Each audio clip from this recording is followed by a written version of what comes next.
먹고 살기 힘들어도 지나치면 안 되는 세상 소식 전해드립니다. 허리케인 데스크. 첫 번째 소식입니다. 한일 위안부 합의 검토 태스크포스의 조사 결과가 잠시 후 공개됩니다. 30여 장으로 구성된 보고서에는 합의 과정에서 피해자들의 의견이 제대로 반영되었는지, 정부의 협상 전략에 문제는 없었는지 등의 내용이 담긴 것으로 알려졌습니다. 특히 최종적, 불가역적 해결 등의 표현이 담긴 경위와 소녀상 이전 합의 과정 등이 밝혀질지 주목되는데요. 한편 스가 요시히데 일본 관방장관은 결과 발표를 하루 앞둔 어제 위안부 합의를 착실히 이행하는 것이 매우 중요하다며 민감한 반응을 보이기도 했죠. 아니, 불량품이라면 반품하는 거 당연한 것 아닙니까? 당신은 어느 나라 소속이냐? 외교부는 어느 나라 외교부냐? 이렇게 호통쳤던 이용수 할머니의 말 잘 반영됐기를 기대해 보겠습니다. 잠시 후에 결과 나오는 대로 속보로 전해드리겠습니다. 입시 면접장에서 한 국립대학의 교수가 수험생들에게 무차별 막말을 해서 충격을 주고 있습니다. 어떤 말을 했나 봤더니 몸이 좀 뚱뚱한 것 같은데 평상시에 많이 먹고 게을러서 그런가? 범죄율이 가장 높은 남자아이들이 호르몬이 밑에서 자란 아들들이야.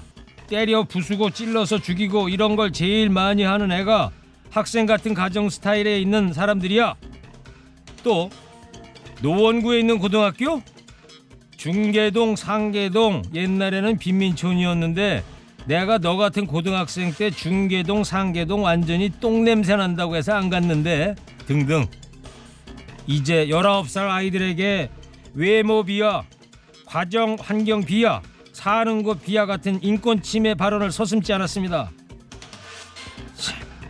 면전에서 이런 얘기들은 아이들이 얼마나 상처받았을까요? 아이고, 제가 다 눈물이 날라고 그러네. 이건 뭐 교수 이전에 인간 이하네요. 이런 사람들 내 돈으로, 국민들 세금으로 월급 줘야 합니까? 다음 소식입니다. 제천 화재 초기에 현장에 도착한 소방 굴절차는 도로에 주차된 차량들 때문에 신속하게 이동하는 데 애를 먹었습니다. 소방관들이 이러지도 저러지도 못하고 쩔쩔매고 있으니까 보다 못한 시민들이 차 유리를 깨고 차량을 옮겼습니다. 급박한 상황, 소방관들이 주저앉는 이유가 있었습니다. 소방기본법에는 주차 차량이 방해가 될 때 제거할 수 있다고 명시돼 있지만 나중에 소방관들이 자기 돈을 들여 보상하는 경우가 많기 때문입니다. 피해 보상을 위한 예산도 전혀 책정돼 있지 않다고 합니다. 이거 완전 물에 빠진 사람 건져줬더니 보따리 내놓으라는 격이네요. 소방관들이 자비로 배상하지 않아도 되는 법안 1년째 여전히 국회에서 잠자고 있는데요. 의원님들 현장 둘러본다고 아무 때나 배지 들이밀지 마시고 본연의 임무나 좀 충실히 해 주십시오. 문재인 대통령이 획기적인 저출산 고령사회 대책을 주문했습니다. 기존의 생각과 한계를 뛰어넘어야 한다. 해오던 대로 하면 저출산 고령화의 방법이 없다고 강조했습니다. 아닌 게 아니라 2006년부터 최근까지 200조 원을 쏟아붓고도 정부는 저출산 탈출에 실패했죠. 통계청에 따르면 올해 출생아 수 40만 명선이 무너질 전망이라고 하던데요. 정말 몰라서 묻습니까? 먹고 살만해야 애를 낳지요.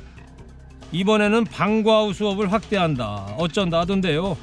가임기 여성지도 같은 거 백날 만들어도 소용없는 거 이제 알 때도 됐는데요.